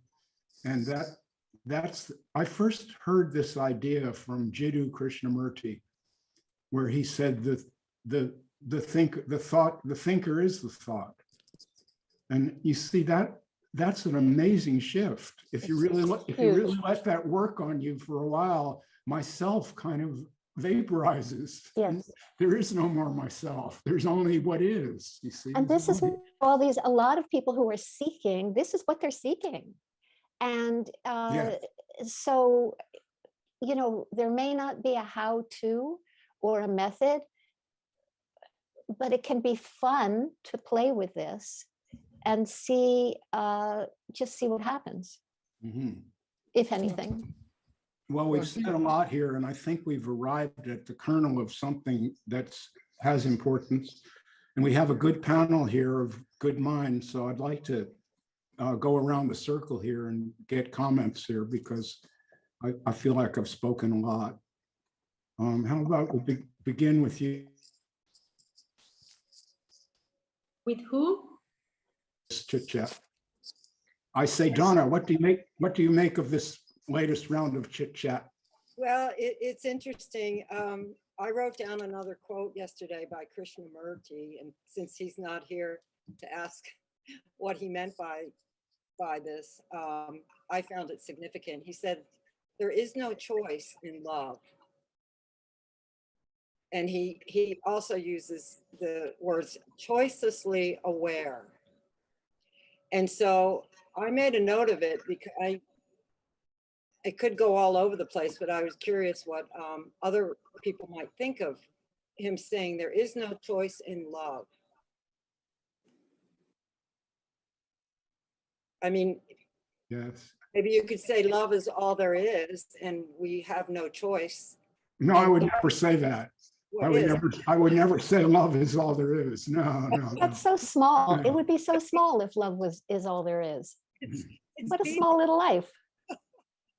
But does anybody have any comment on that? I mean, he was, I think, pretty tuned in, and I'm just curious what he might have meant by there is no choice in love. Well, I mean, if you think about the people in your life that you have loved, or even the pets that you have loved, did you have a choice? No. I mean, even just in your common everyday meaning of love, I don't pick the people that I've loved or the people that, it's the same even with politics. Like, how do we even choose our sides? One side makes sense to us. It is picked for us. And it's, I know that it's I hate to, we'll beat this one to death probably. I hate to go back around to this, but there is a lot of peace. I understand that it can feel really good to think that you're the captain of your own boat, but there can be a lot of peace in just even considering the possibility that maybe there is only choiceless love and choiceless anything else. And it's possible that that might feel even better than thinking you choose. Absolutely, lets you off the hook. I mean, who wouldn't want that? Right. Right. Well, how about you, Stephen? What are you making of this round of conversation? Well, what comes to my mind, or the questions that come to my mind, is if you're right, Robert, there is no choice. So that means I never chose to have gurus, and I never chose to leave gurus. That's right. I never chose to be here. Somehow I just flowed, somehow something flowed and I ended up here in front of the group. That's my experience. Mine too. Yeah, I agree too. And the other thing that it occurs to me, which came to me quite a while ago, I used to go through the Rama Maharishi Neti Neti method, saying, I am not my body, I am not my thoughts. And then I suddenly thought, maybe it's a complete reverse of this. I am my body, I am my thoughts, I am everything. I am the colors, and as you say, I am the sounds. So that's, to me, maybe what we're talking about is a complete reversal of what is common, inverted commas, spiritual ideas. I love that. Me too. That's my experience, Stephen. There's nobody doing this. Right, okay. Mhm. And that's why, you know, when people abuse me, which they, you know, some people really do, they call me, you know, I'm like this idiot Bonnie, whatever the fuck her name is, she psychoanalyzes me online. I'm narcissistic personality. No, I'm sorry. I'm not anything. I'm not this or that. I'm just this, just what I am. I'm not responsible. Here's the thing though, I What I do. don't, sorry again, Robert, when you go quiet, it's hard to know if there's more coming. So my apologies. I don't know that the personality, whatever that is, it's not like that disappears. It stays, and there's still acting, functioning, there's still likes and dislikes, etc. If I am a narcissist before seeing that I am thought, then I'm still a narcissist after. And That's right. so it's, you know, whether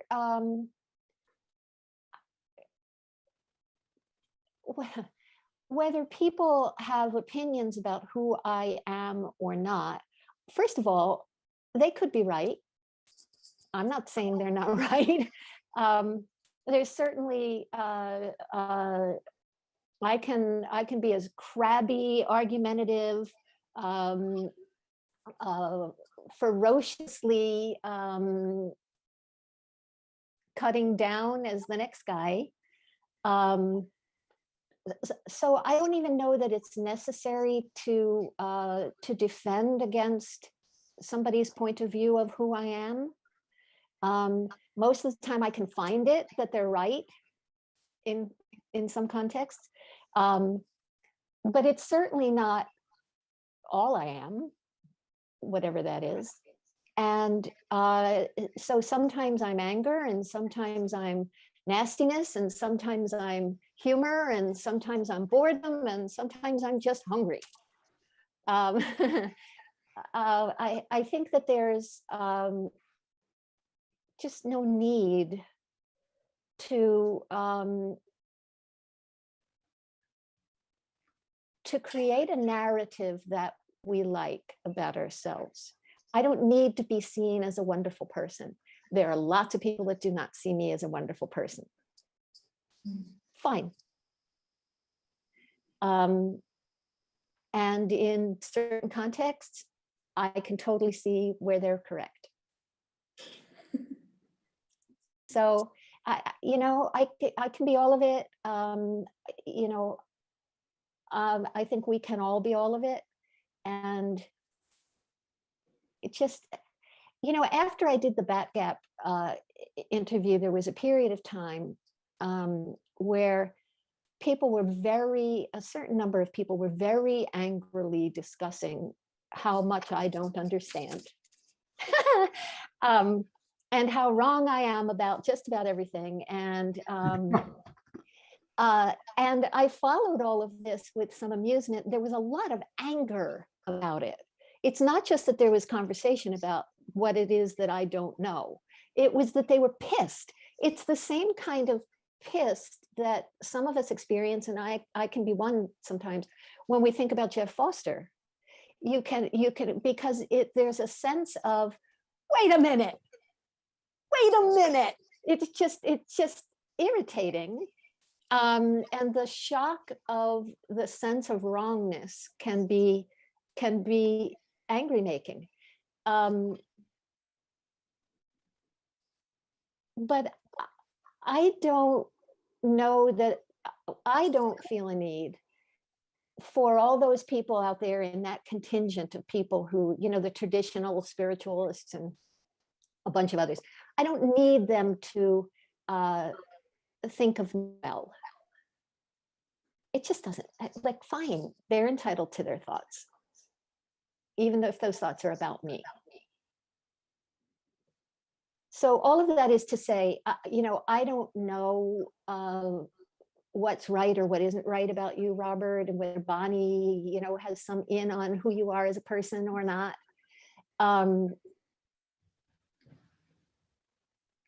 It just doesn't matter. So, Elena, I'd like you to jump in here if you can. Yes, sure. I just want to refer a little bit to something that Judy said about being the captain of your own boat. And I agree with relaxing and peaceful feeling when you realize that you're not. It's so much less contraction in my experience, because when you believe that you are in charge of every little choice and decision and minute of it, there's so much contraction and it's heavy on you. So the second the idea even appeared in my mind of maybe I'm not in charge, the expansion and the softness is something that I feel very, very grateful to have touched that. Yes, I am not in charge. Yes, I do not choose. It's so liberating. It's so freeing, relaxing, and just more suave. It is softer. I just love going back to that. And yes, I agree. I do not think I choose anything, and I have explored it and I have tried to do what I chose to do. It never works. It never works. So I guess right now I agree with that. There's no choice. And we'll see what happens next. I'm not super attached to, my opinions nowadays. Or so I think. You would have to ask my husband if I am being honest or not.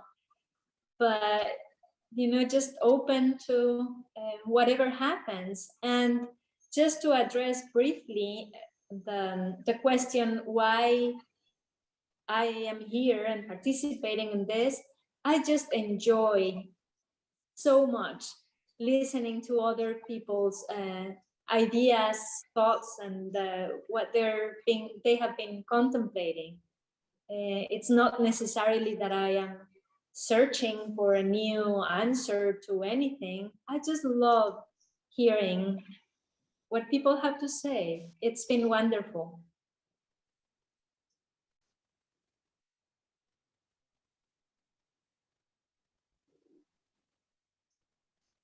Super interesting.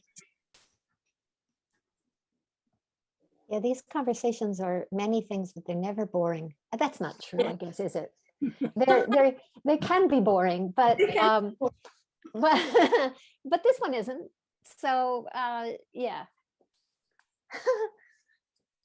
I have a mind tickler, one of the newsletters that I wrote a few years back about spiritual jargon. And all I did was just list some of these things that some of these people say, and it is mind numbing in its boring, meaningless nonsense. It's actually one of my favorite ones because I find it hysterically funny. So yeah, it's fun. It's fun to talk about it, and it's not necessarily serious. And that's for me, that's key, because it can just start to be very important, and I don't think that's the case. True.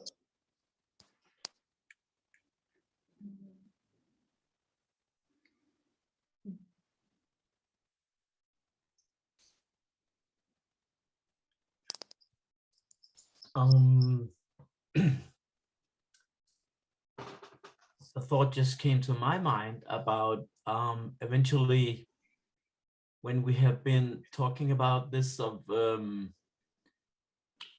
discarding or leaving teachers or teachings or systems like that. And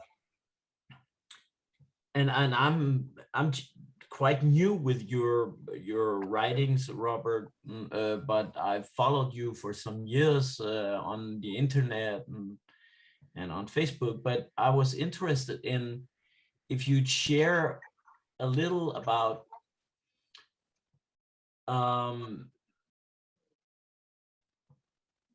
what I might say I would call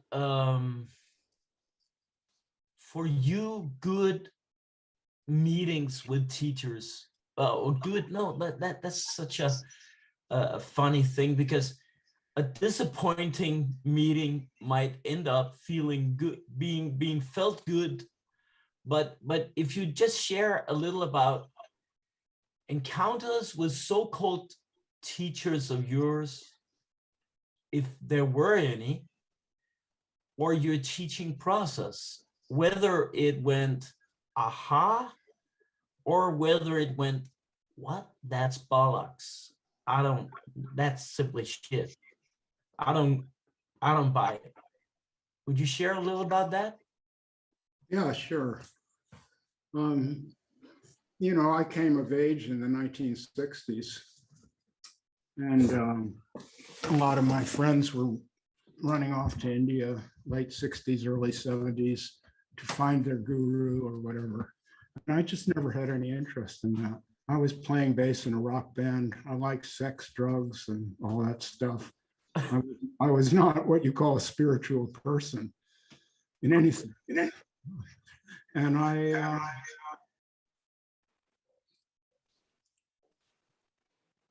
okay, we're having an echo. And yeah, just what's going on? I think somebody's microphone is open. Oh, okay. Feeding you back. Okay. Just go ahead. Yeah, okay. Yes. Okay. So I did have an interest in some Zen books that I came upon, and also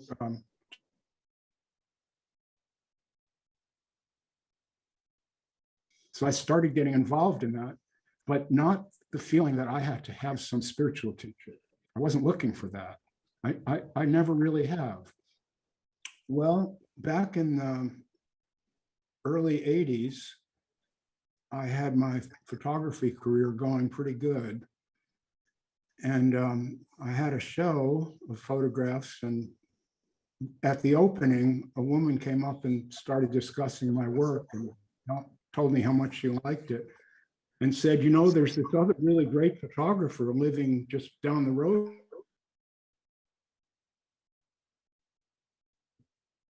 Did you ever hear of him? And I hadn't, but I Sorry, Walter, after 20 miles down the road, cut out. it cut out. Yes. So I don't know what's going on with this. Is this better?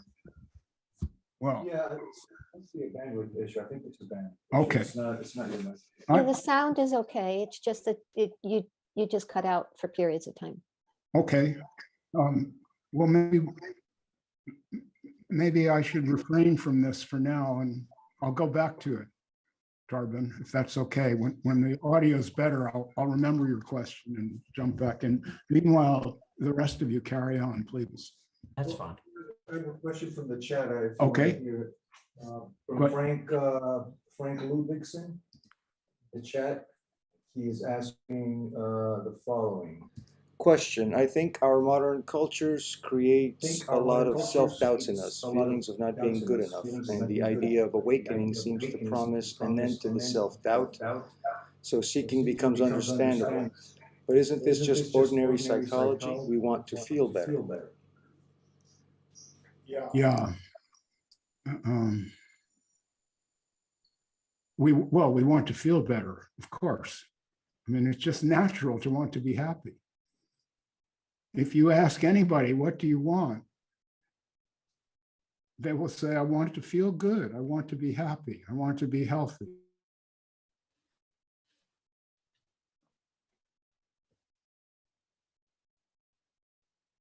Wanting is not a bad thing. It's just the way we are. We're set up to want the next thing. And I think I just accept it. If I wake up in the morning and think I want a bowl of oatmeal, I want it. So I will try to go get it. I don't think there's anything wrong with that. I don't think it's necessary to practice asceticism. You can just take nice care of yourself. Be happy. What the hell? I think also with a lot of enlightenment seekers or seekers of awakening, whatever that means to them, they never really ask themselves why they want it. Because most of the time it boils down to one or two reasons.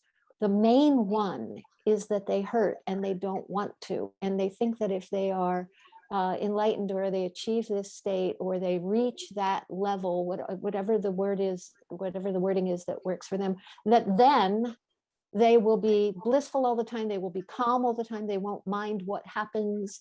They will feel better. In the end, most people do this kind of spiritual seeking because they want to feel better.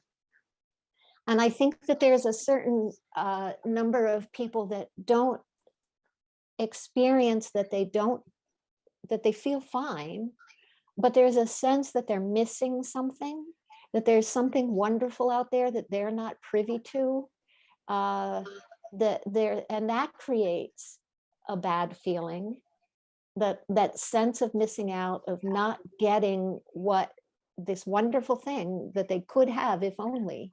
But I find that is less frequent than the desire to feel better. That is why people want this, so that they can feel better.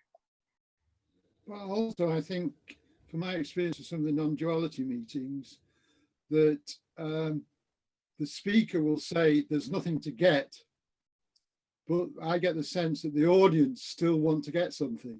Yeah, they don't believe it.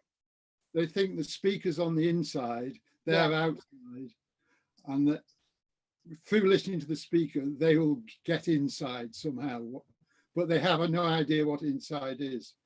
For sure. I mean, I've had, again, I wrote about this once too. Somebody literally said something on the order of, I want what you have. I said, so all of my talking about this is it and we've all got it and it's already here, you mean you think I have a different it than you do? And he basically said yes. So Yeah. I think that a lot of times when people are, watching Adya, watching Rupert, they're in these meetings, and certainly the Joe Dispenzas of this world, make no bones about it. It's all about getting something. I don't think many people believe these teachers and gurus when they say that. And they do think that if they just hang out with these people enough, maybe it'll rub off on them, or maybe they'll get on the inside track, but I agree with you that they do believe the teacher has something more than they have. Even if the teacher denies that, they don't believe Right. them. Right. And honestly, a lot of these teachers are very disingenuous about it because they deny it, but they still encourage people to come to these meetings and come to these retreats to get what? Well, they make a living out of it. Well, exactly. So, the teachers are talking out of both sides of their face in that sense. There's nothing to get, you've already got it, but come to my retreat. Like, what? When Go ahead. Studying, when I came along to the Advaita path and was going to a lot of satsangs and was very immersed in it, I also at the same time was in school studying psychology. I was immersed in hypnotherapy, shamanic studies. I was really going deep into my own psyche at the time. I found it very rich. I still have a lot of understanding of myself from that time. But the one thing that struck me about going to these satsangs right off the bat was, I'm a human being, and no one addressed any of the human being part. It's like Course in Miracles, the same thing. Oh, if you don't like your thought, just choose another thought. And I'm going, that's such bullshit. Just choose another thought. How does someone just, and what you focus on expands and all this other crap. It was like, hey, we are people we have all this, whether you believe it's not real or deconstructed or whatever, it's very real. And no one really seemed to address that other part. It was just, just these memes in a way. And I just didn't buy it. I walked away from it. It's like, that's not for me. I see that very often, Donna, that people seem to be wanting to stop being human, aspiring to this, beyond the being a human being, like me as a child wanting to be an angel or a saint. Like, just that's impossible. Transcend your humanity. You are a human being. No way around. It's a wonderful thing. Yes. That's what I love to hear, right? Yeah.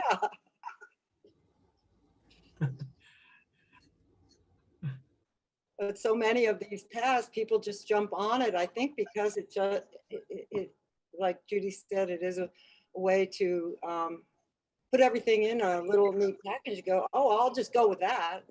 I'll just go with the, just think another thought, just think happy thoughts. I mean, I look back at that and I go, how do people spend their whole life, years and years and years of their life on this pablum? Different strokes, I guess, but. I literally know several people who have been doing the work of Byron Katie. And I'm not saying there's anything wrong with that. It's as good a way to spend your life as any, but who literally have been questioning every thought they can catch all day, every day for 30 years. I mean, I'm exhausted just thinking about it. I mean, and I used to be one of them. I'd wake up and I would, before I'd even get out of bed, I'd question some thought. And then of course, there's always another thought. And so it was literally from morning to night, and truly, literally for more than 30 years. I know people that have been doing this. And at what point do you just freaking live? Unpick that. It's insane. Yeah, it is for me. No, thank you. Mhm.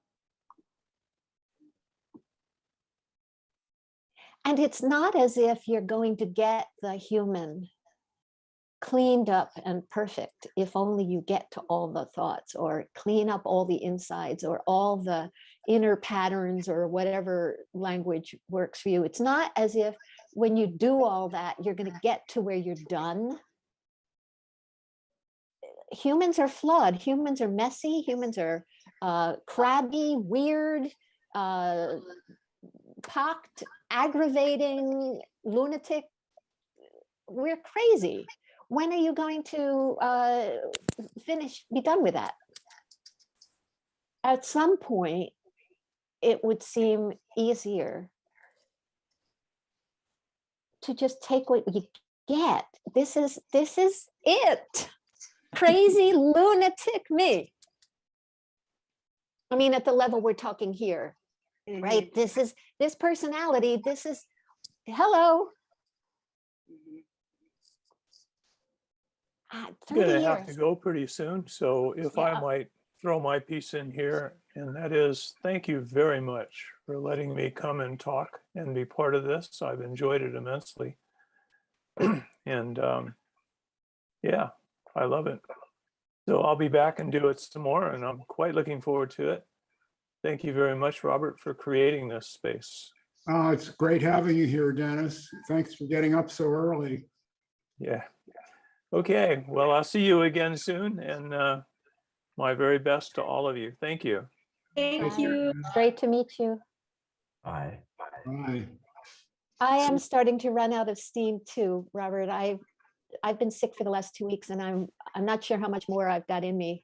Okay, well, we'll be seeing you again tomorrow. Is that right? Yes, same bat time. That's great. Judy, thank you so much for participating. You brought a lot to the meeting. I'm so, really this was appreciate lots of fun and lovely to meet all of you folks, and till whenever is next. Yeah. Thank you. Birthday, Rilke. Today is Rilke's birthday. Oh, we'll say hi to him wherever he is. I want to read you one quote. It's really sweet. I just came across it today of his. It says, "Live your questions now, and perhaps without even knowing it, you will live along some distant day into your answers." How lovely. Thank you for that. Thank you. Take care, y'all. Bye. Bye. I guess I will now jump in and address your question. I've never really been a spiritual seeker in the sense that a lot of my readers are. So it's been interesting for me. I'm more of an existentialist than a spiritual guy. I like life experience. As I said, when I was younger, it was sex, drugs, and rock and roll all the time. And that's what I did.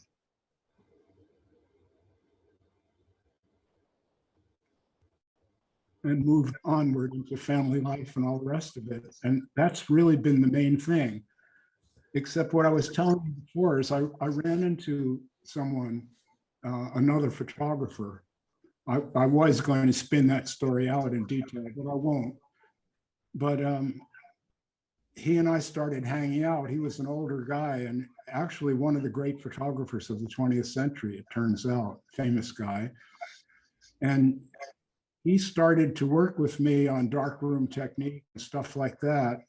But it turned out that he had a great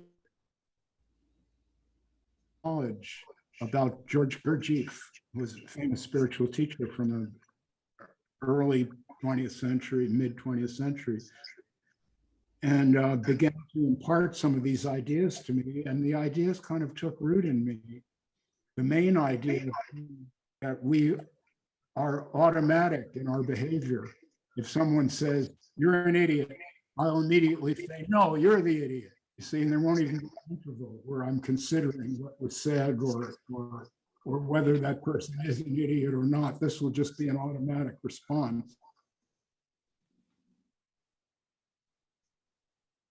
Most of us humans are automatic all the time. Most of us humans are automatic all the time.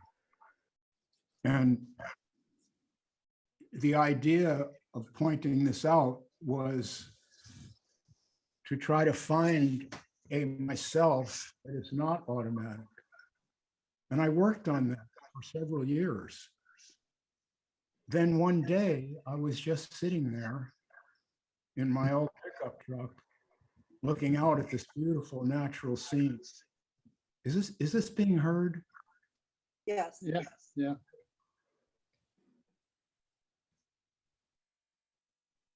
You see on the edge of the Rio Grande Gorge is this beautiful thing, like the Grand Canyon, but smaller. And I'm just sitting there. And I had this, it was more than a thought. It was an overwhelming feeling. This is all here, including Robert. And I'm not making it be here. See, it's only words, but that's the best I can do. And when that happened, it was like an explosion. I went home, and when my wife came home, she saw me sitting on the kitchen floor. What are you laughing about? I didn't explain it to her. And this went on for a couple of days. I'm just kind of, my mind is blown. See, I can't put it into words, but that's never gone away. I just realized these words that are coming up here, I'm not speaking them. Yeah, they're coming out of my mouth, but I'm not creating them. I don't know where these ideas come from.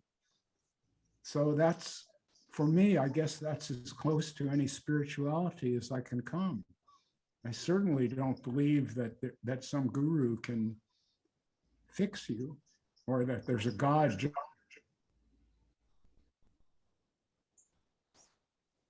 Or that if I do something evil, that will be my karma. If I do something evil, that will be my karma, and I'll have to pay for it. I don't believe any of those things. But I do feel very strongly that I'm present. There's an awareness of all of this, and that awareness is me. I don't know if that answers your question. It's the best I can do.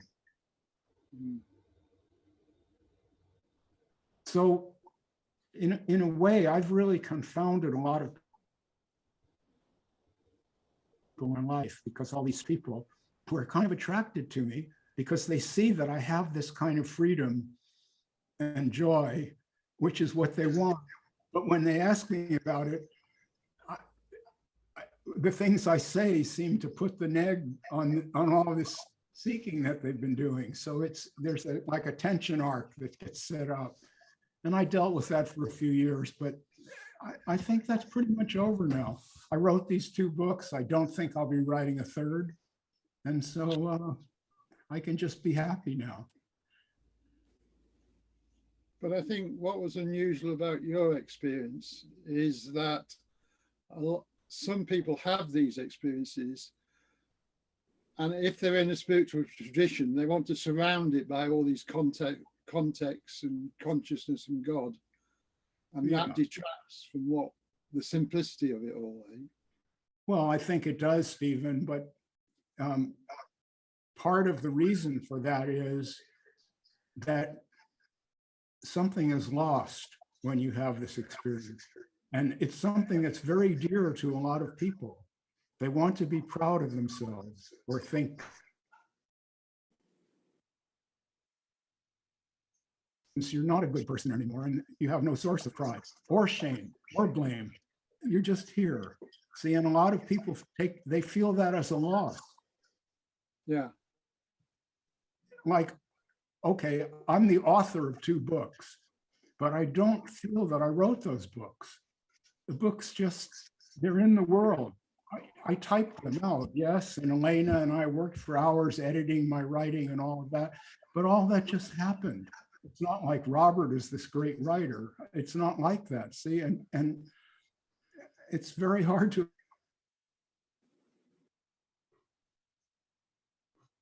Stephen, when you have this cutting out again. Wow, that's too bad. Well, anyway, you got the point. I know you did. There's no doer. See, that's what I really confess. I'm not doing anything. The difference between me and one of these gurus who sits on the stage that you were talking about is I'm not trying to say I can teach someone to be this way. And I'm not even telling someone that it's great to be this way. Just for me, it was unavoidable. It's what happened.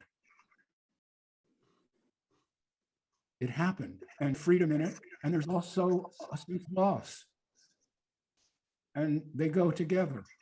Something is taken away, and that thing was a weight that you were carrying around, but it also had its pleasant aspects, and now that's gone. And so that's my experience. Experience is that a certain flavor in life that some people seem to enjoy, I don't have it. And yet I feel very free. I'm not afraid to die. I don't mind that. I can get up in the morning and do what I need to do. No.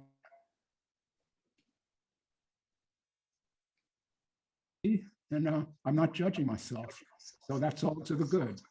And the loss is I'm not that proud of anything I do. I can't be.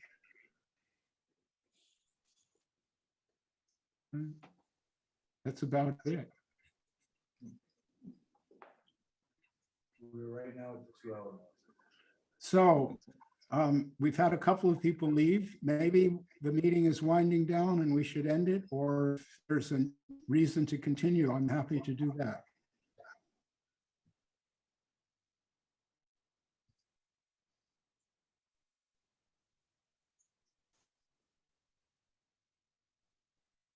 It feels complete to me. Thank you, Donna. It was great having you here. Thank you so much for participating. I enjoyed meeting you. Thank you as well. I'll see you again.